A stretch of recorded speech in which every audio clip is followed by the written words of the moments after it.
Industry పైన ఐటీలో కొత్త నాటివి ఇప్పుడు అనేక సార్లు జరిగినాయి. ఇవి ప్రతిసారి జరుగుతుంది. మీరు లెక్క తీయండి, ప్రతి బిగ్ బడ్జెట్ ఫిలిం విడుదలైన తర్వాత ఐటీ దాడులు జరుగుతాయి. సో అది ఇలా కొత్త కాదు, మొదటిసారి కాదు. ఇది దేశమంతటా అంతటా జరుగుతున్నది. Any big budget movie release అయ్యాక ఐటీ దాడులు అనేది సహజం. అందుకే దిల్రాజు అన్నది కరెక్ట్, నా ఒక్కరి మీద జరుగుతున్నాయా అని. ఎందుకు జరుగుతాయంటే ఫిలిం ఫైనాన్సింగ్లో చాలా అన్అకౌంటెడ్ ట్రాన్సాక్షన్స్ ఉంటాయని అనుమానము, ఆరోపణ కూడా. ఎందుకంటే ఇప్పుడు మరి 500 కోట్ల రూపాయలతో మీకు పుష్ప 2 తీశారు.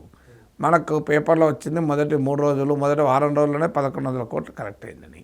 ఈవెన్ ప్రీ రిలీజ్కి ముందే ఒక నియర్లీ 1100 కోట్ల వరకు అగ్రిమెంట్ కుదిరాయి. అంటే మరి 500 కోట్లతో సినిమా తీస్తే 1100 కోట్లు వచ్చిందంటే 600 కోట్ల ఆమె కదా. 600 కోట్ల మీద ఇన్కమ్ ట్యాక్స్ అంటే 180 కోట్లు అవుతుంది. మరి 180 కోట్లు మైత్రి మూవీస్ అనుకుంటా కదా పుష్ప 2 తీసింది. మరి వాళ్ళు కట్టారా 180 కోట్లు? కట్టిన కన్నా పేపర్లు వచ్చిందా? ఇప్పుడు అల్లు అర్జున్కి 300 కోట్లు పారితోషికం వచ్చింది. అదే నిజమైతే 100 కోట్లు ట్యాక్స్ కట్టాలి, ఇన్కమ్ ట్యాక్స్ కట్టాడా? సో అందువల్ల మీకు ఫిలిం ప్రపంచంలో అన్అకౌంటెడ్ ట్రాన్సాక్షన్స్ అనేది ఒక సమస్యగా ఉంది అనేది ఆరోపణ. అందువల్ల అలాంటప్పుడు ఐటీ దాడులు సహజంగా జరుగుతూ ఉంటాయి. దానికి తోడు ఫిలిం ఫైనాన్సింగ్ కూడా చాలా అన్ఆర్గనైజ్డ్, అన్స్ట్రక్చర్డ్. ఇప్పుడు మీకు మిగతా ఇండస్ట్రీస్ లాగా ఫిలిం ఫైనాన్స్ ఉండదు. ఇప్పుడు ఒక ఐటీ కంపెనీ లాగా ఫిలిం ఫైనాన్స్ కంపెనీ ఉండదు. ఎందుకంటే ఫిలిం సక్సెస్ అయితే భారీగా డబ్బులు, ఫెయిల్ అయితే ఘోరంగా దెబ్బతింటారు. అందుకే నిర్మాతలు ఆత్మహత్యలు చేసుకుంటున్న సందర్భాలు కూడా ఉంటుంటాయి.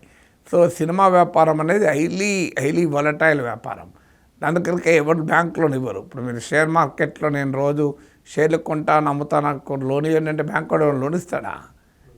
లేదు, నేను రోజు భూములు కొంటాను, అమ్ముతానంటే లోన్ ఇస్తాడా? నేను ప్యాకాట్ ఆడతాను, ప్యాకాట్తో సంపాదిస్తాను, నాకు లోన్ ఇవ్వండి అంటే లోన్ ఇస్తాడా? అంటే ప్యాకాట్తో నేనేం పోల్చడం లేదు సినిమాను. కానీ మీకు ఇప్పుడు షేర్ల వ్యాపారం లీగలే కదా, ప్యాకాట్ అంటే లీగలు, షేర్ల వ్యాపారం లీగలే. మరి నేను డే ట్రేడింగ్ చేస్తాను, ఎవ్రీడే కంపెనీలో షేర్లు కొంటాను, అమ్ముతాను, చట్టబద్ధమే కదా. మరి ఎవరైనా ఏ బ్యాంకుని లోన్ ఇస్తుందా?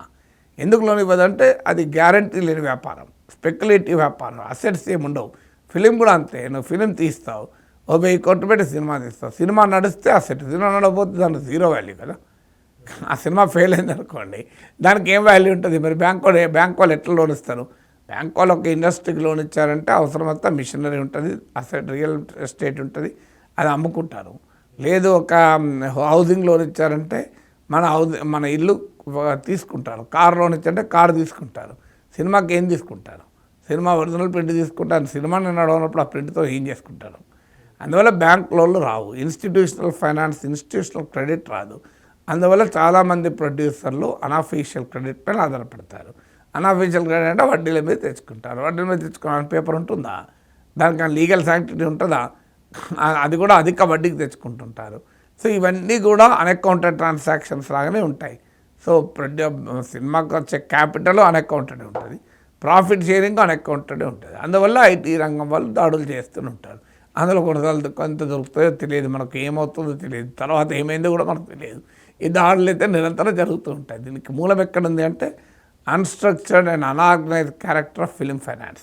అందుకే ఫిలింకి కూడా ఇండస్ట్రీ హోదా ఇవ్వాలని చాలాసార్లు డిమాండ్లు కూడా వస్తుంటాయి. సో సినిమా ఆ రకమైన బిజినెస్గా ఉంది కనుక సినిమా హిట్ అవుతుందా ఫట్ అవుతుందా ఎవరు చెప్పలేడు. సో అందువల్ల సినిమా హైలీ స్పెక్యులేటివ్ వ్యాపారంగా మారిపోయింది. ఇటీవల కాలంలో హైలీ క్యాపిటల్ ఇంటెన్సివ్ కూడా మారిపోయింది. భారీ బడ్జెట్తోనైతేనే సినిమాలు వస్తున్నాయి. అందువల్ల చాలా రిస్క్తో కూడుకున్న వ్యాపారం. ఇప్పుడు 1000 కోట్లతో 500 కోట్లతో సినిమా తీస్తే అది ఎంత రిస్క్తో కూడుకున్న వ్యాపారం. ఇప్పుడు పుష్ప 2 500 కోట్లతో తీశారంటున్నారు. మీకు ఇప్పుడు నెక్స్ట్ మహేష్ బాబుతో రాజమౌళి సినిమా తీస్తున్నాడు, అదైతే 1000 కోట్లతో తీస్తున్నారు అంటున్నారు. 1000 కోట్లు అంటే ఏదో పెద్ద ఇరిగేషన్ ప్రాజెక్ట్ కట్టచ్చు. సో మీరు 1000 కోట్లతో సినిమా తీస్తే అది క్లిక్ అయితే క్లిక్, ఫెయిల్ అయితే ఫెయిల్ కదా. అందుకే ఈ మధ్య గేమ్ చేంజర్ తర్వాత తమన్ ఆవేదన వ్యక్తం చేశాడు. ఈ సోషల్ మీడియాలో ట్రోల్స్ వల్ల సినిమా ప్రొడ్యూసర్లు దివాళే తీయాల్సిన పరిస్థితి వస్తుంది. ఎంత కష్టపడి డబ్బులు పోగేస్తున్నారు, పెట్టుబడి సమకూరుతుందో తెలియదు. దానికి చిరంజీవి కూడా సమర్థన ఇదంతా ఎందుకు వస్తుంది? కారణం ఏంటంటే ఫిలిం ఫైనాన్స్ అనేది ఆ రకమైన హైలీ స్పెక్యులేటివ్ వ్యాపారంగా మారిపోయింది. నష్టం లేనిది ఎవరికైనా సినిమా హీరోలకు డైరెక్టర్లకు వాళ్ళు ముందే డబ్బులు తీసేసుకుంటారు. సో మునిగేది ఎవరు అంటే ఆఖరికి డిస్ట్రిబ్యూటర్లు మునుగుతున్నారు. ఎగ్జిబిటర్లు మునుగుతున్నారు. ఇవన్నీ ఛాలెంజెస్ ఉన్నాయి ఫిలిం ఫైనాన్స్లో, అందుకే ఈ దాడులు జరుగుతుంటాయి.